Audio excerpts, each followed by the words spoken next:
દોસ્તો હાલ ખૂબ મોટા સમાચાર સોશિયલ મીડિયા પર વાયરલ થયા છે. દોસ્તો અમે તમને જણાવી દઈએ, ગુજરાતમાં જાણીતું એવું નામ છે એવા સાહિત્યકાર દેવાયતભાઈ ખવડ વિશે હવે વાતો સોશિયલ મીડિયા પર વાયરલ થઈ છે કે એમના જેમની ડ્રાઈવરની કાર હતી એમના પર હુમલો કરવામાં આવ્યો છે. દોસ્તો આ ઘટના સોશિયલ મીડિયા પર ખૂબ વાયુ વેગે ફેલાઈ છે, જેમાં દેવાયતભાઈ ખવડની કાર જે છે એના ઉપર કેટલાક લોકો દ્વારા હુમલો કરવામાં આવ્યો છે. આખરે આ બધી શું ઘટનાઓ છે? આખરે બે ડાયરાઓ એક સાથે એમના હતા અને આ ઘટનાઓ જ્યાં બની હતી એ અમદાવાદ હતું. ત્યારે આ બાબતો વિશે જાણવા માટે આજના વિડીયોમાં અમે તમને આ તમામ બાબત વિશે વાત કરીશું કે આખરે આ ઘટના શું હતી અને આખરે અચાનક એમના આ ગાડી ઉપર હુમલો કોણે કર્યો હતો અને શા માટે કર્યો હતો. આ તમામ બાબતો જાણવા માટે વિડીયોમાં આગળ વધે તે પહેલાં ચેનલ ઉપર પહેલીવાર આવ્યા હોય તો બેલ આઇકન દબાવીને અમારી યુટ્યુબ ચેનલને સબસ્ક્રાઇબ કરી લેજો. દોસ્તો સમાચાર અને અહેવાલો મુજબ જો જોવા જઈએ તો દેવાયત ખવડનો આણંદ સોજિત્રામાં ડાયરો હતો. ત્યારે તેઓ ડાયરો કરવા જાય છે અને એમનો ડ્રાઈવર અમદાવાદ તરફ રવાના થતા હતા અને ત્યારે જ આ ઘટના બની હતી. એમની ગાડીમાં એમના જે કેટલાક લોકો છે એના દ્વારા હુમલો કરવામાં આવ્યો હતો અને આ ઘટના હાલ સોશિયલ મીડિયા પર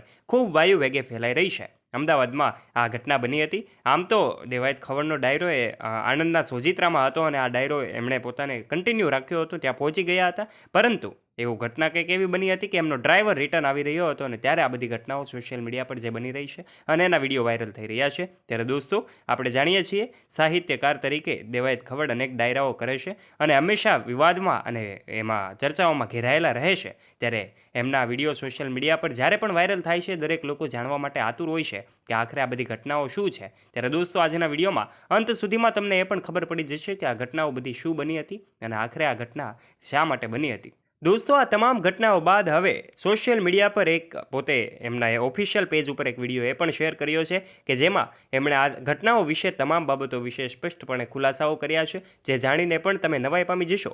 એમણે કહ્યું છે કે મેં 2 ડાયરાઓ લીધા હતા, પરંતુ એક ડાયરામાં 9:30 કલાકે મેં આયોજકોની રજા લઈને ત્યાં ડાયરામાંથી રજા લીધી હતી. ત્યારે એ ડાયરાનો મેં ચાર્જ પણ કર્યો નથી. દોસ્તો એમણે અનેક ખુલાસાઓ આ સાથે કર્યા હતા. ગાડીમાં અચાનક હુમલો થવા પાછળનું કારણ પણ હાલ ખૂબ અંજાન છે અને કોઈ એમના વિશે જાણી શકતું નથી, કારણ કે અચાનક આ દેવાયત ખવડના જે કાંઈ ડાયરાઓ હતા એના વિવાદના કારણે જ્યારે ગાડી ઉપર હુમલો થયો છે ત્યારે આ ઘટનાઓ હાલ ખૂબ વેગ પકડી રહી છે. દેવાયત ખવડે પણ આ મુદ્દે ખુલાસો કર્યો છે અને કહ્યું છે કે મેં 2 ડાયરાઓમાંથી જ્યાં મોડું પહોંચાયું છે ત્યાં ચાર્જ પણ કર્યો નથી અને મેં આયોજકોની રજા લઈને જ ત્યાંથી પોતે નીકળ્યા હતા અને બીજા ડાયરા માટે જવા નીકળ્યા હતા.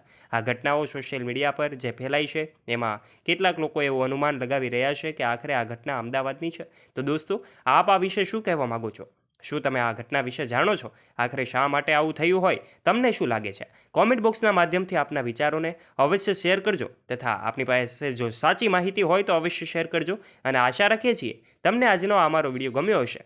જો તમને આ વિડીયો ગમ્યો હોય તો વિડીયોને કરી દેજો એક લાઇક, ફ્રેન્ડ્સ સાથે શેર કરજો તથા ચેનલ ઉપર તમે નવા હો તો બેલ આઇકન દબાવીને અમારી યુટ્યુબ ચેનલને સબસ્ક્રાઈબ કરી લેજો.